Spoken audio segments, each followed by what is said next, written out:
Katrina, why can't you just tell us what this is all about? You'll see. Huh? Hey, what's that? That's an old hiking trail. Legend has it that this trail could lead people to an ancient burial ground. An ancient burial ground? For what? Animals. Animals? Yeah. Hey, wait. Where's Espio? What's that?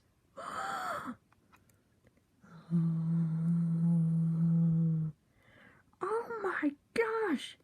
Espio, what happened to you?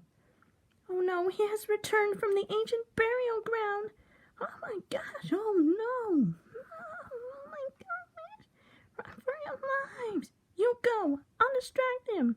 Katrina, you shouldn't let Espio touch you. Don't worry about me. Just go. I'll catch up. Go. Go on.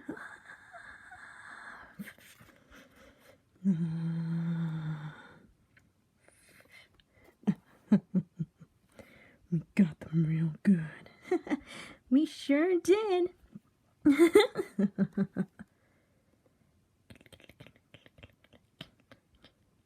Oh, really? Oh, yeah, right.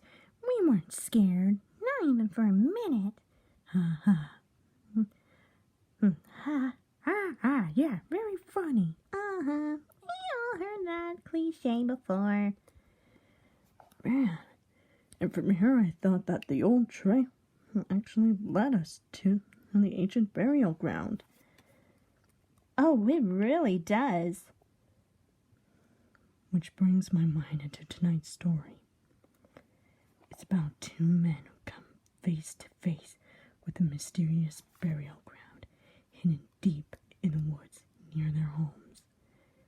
When tragedy strikes, they began to set off a chain reaction that unleashes the unspeakable evil with horrifying consequences. I call this spine tingler the tale of an animal graveyard. It was a warm summer day, and the Monroe family have just recently moved from New York to Wisconsin. They lived near the Wilsons, who later became fast friends with them. Brian Monroe lost his father at a very early age and saw Walter Wilson as his father figure since he was 20 years older than him.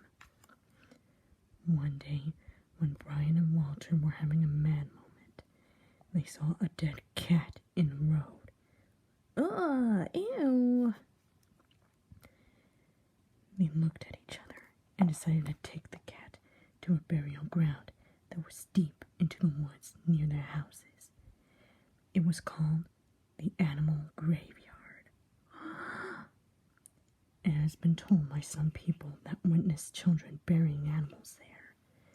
They assumed that it's their way of mourning their deaths of their dearly departed companions.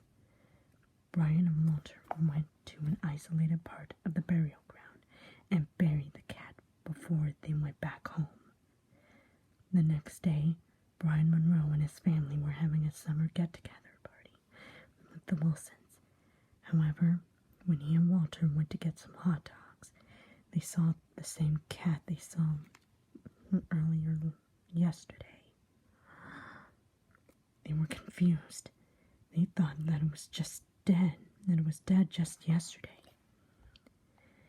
When Brian's son, Marco, and daughter, Alice, saw the cat, they went up to get a closer look at it. But before they could get close, they were hit by a truck. Brian and his wife, Judy, were devastated by their sudden loss of their children. But Brian took it especially hard. As a matter of fact, he was so close to them.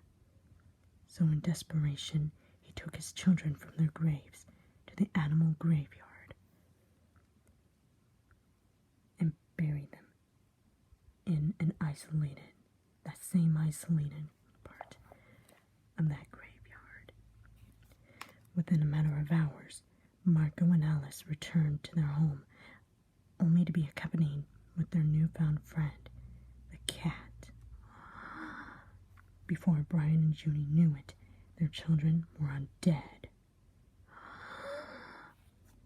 They glared at their parents menacingly and went after them so they could bring them down. Brian and Junie tried to get away from them, but the kids had already locked their doors. Both the front and the back. Walter, who was hiding behind the bushes after discovering that Brian's undead kids were back from the dead, decided to put the Monroes out of their misery and end the chain reaction. How did he do it, you may ask? Well, he burned the house, claiming not only the undead kids, but also Brian and Junie Monroe.